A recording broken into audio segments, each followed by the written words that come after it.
Hello guys, this is Sophia and welcome to my channel astute study. आप लोग कैसे हो? आई विश सब लोग अच्छे ही होंगे। आज मैं आपको पढ़ाऊंगी मिस्र की कला। इससे पहले मैं जो क्लास करा चुकी हूँ, यूरोपियन कला की क्लासेस चल रही हैं। आप लोग मेरे प्लेलिस्ट में जाकर मेरी क्लासेस कर सकते हो। और वीडियो अच्छी लगे तो लाइक करके सब्सक्राइब कर लिया करिए और बेल आइकन पर प्रेस कर दिया करिए, जिससे मेरे आने वाली वीडियो की नोटिफिकेशन आपको मिलती रहे। और शेयर ज़रूर कर दिया करिए अपने दोस्तों में, जिससे मेरी क्लास का लाभ मिल सके।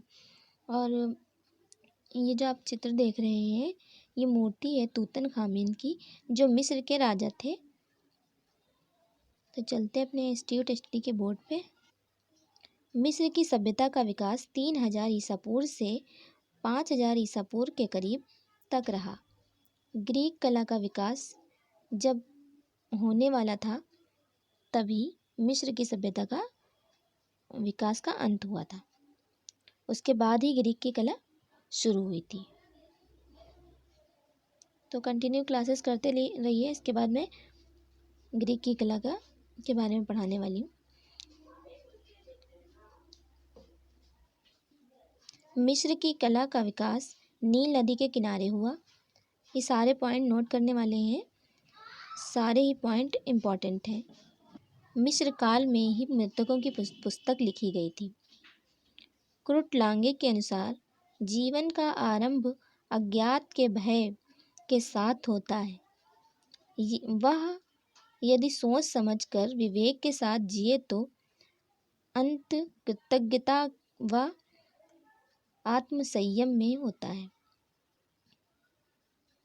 ये क्रुट लांगे की एक डिफिनेशन है। मिस्र की प्रधान कला विषय वस्तु पिरामिड ही रहा है। यहाँ की जो कला वस्तु थी वो पिरामिड ही उससे संबंधित थे। यहाँ का मिस्र की कला का केंद्र बिंदु भी पिरामिड ही रहे। ये सारे पॉइंट इम्पॉर्टेंट हैं, नोट करते रहिएगा। यहाँ सबसे बड़ा उत्कृष्ट खुफू पिरामिड है। ये पिरामिड आपको खुफू का, ये देखिए यहाँ पे दिखाया है मैंने।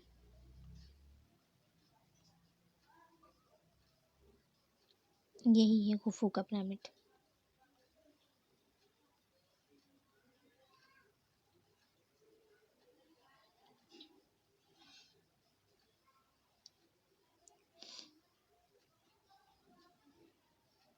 जेम्स हेनरी ने इन प्रदेशों को मिलाकर मिस्र, फिलिस्तीन, सीरिया, मेसोपोटामिया, इन प्रदेशों को मिलाकर उपजाऊ अर्धचंद्र का नाम दिया था। यहाँ पे जो जेम्स हेनरी थे, इन प्रदेशों को मिलाकर उपजाऊ अर्धचंद्र का नाम दिया गया था।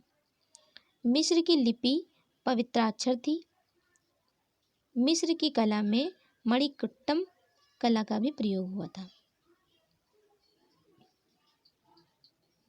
ये मिस्र में मकबरा मिला हुआ है, विशाल मकबरा है। 4400 ईसा पूर्व पहले का है। मिस्र के पिरामिडों का निर्माण गीजा में हुआ। मिस्र की कला को अमृत की कला भी कहा जाता है। तूतन खामेन का संबंध मिस्र से ही रहा। तूतन खामेन यहाँ के राजा थे, जो मैंने पहले दिखाया भी। यहाँ अधिकतर गुणात्मक चित्र हैं, जिनमें बहुत से पत्थर या हाथी के दांत पर खुदाई करके बनाए गए हैं। जो चित्र हैं यहाँ के, वो पत्थरों पर बनाए गए हैं और हाथी के दांत को खुदाई करके बनाया गया है। मिस्र की कला पिरामिडों से संबंधित थी, और ये पिरामिड है वहाँ पे। मैं पिरामिडों के बारे में भी पढ़ाने वाली हूँ आगे की क्लासेस में। तूतन खामेन का मकबरा, कहा जाता है उन्होंने अपने पति के साथ ईसा पूर्व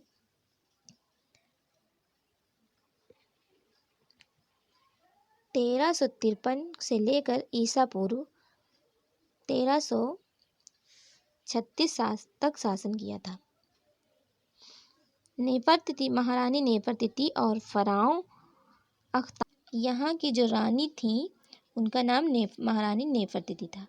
महारानी नेफरतिति और फराओ, जो यहाँ के शासक होते थे, उनको फराओ कहा जाता था। फराओ अखनातेन का नाम मिस्र के प्राचीन इतिहास से ही इस कारण मिटा दिया गया था क्योंकि अखनातन यानी तूतनखामेन के अन्य अनेक मिस्री देवताओं के की पूजा के स्थान पर केवल एक देवता यानी सूर्य देवता की ही पूजा शुरू कराई थी। वहाँ पे किसी और देवता की पूजा नहीं होती थी, सूर्य देवता की ही पूजा होती थी।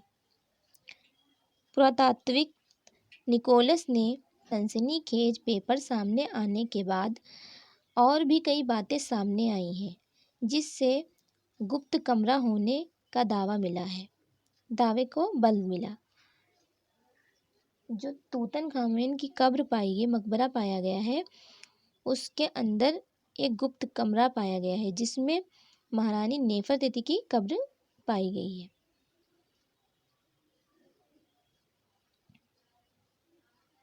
मिस्र के जो अधिकारी हैं उन्होंने भी कह दिया कि 90% तक यकीन है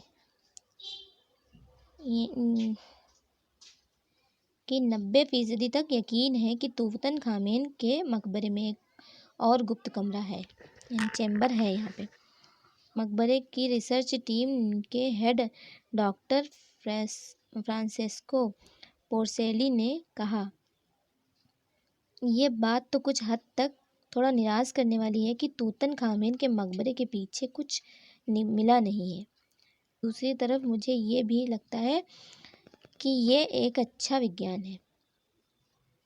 जो तूतनखामेन का भी मकबरे की रिसर्च हुई थी उसमें मालूम हुआ कि इसमें एक गुप्त चैम्बर यानी कमरा है और उसमें महारानी नेफरतिति की कब्र की आकांक्षा लगाई जा रही है।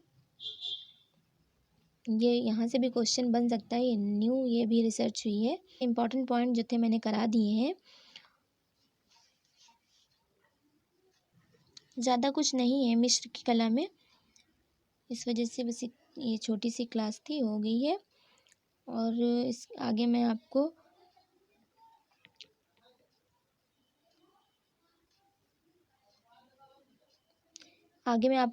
ग्रीक की कला के बारे में पढ़ाऊँगी। तो वीडियो अच्छी लगी हो तो सब्सक्राइब कर लीजिएगा। Thank you.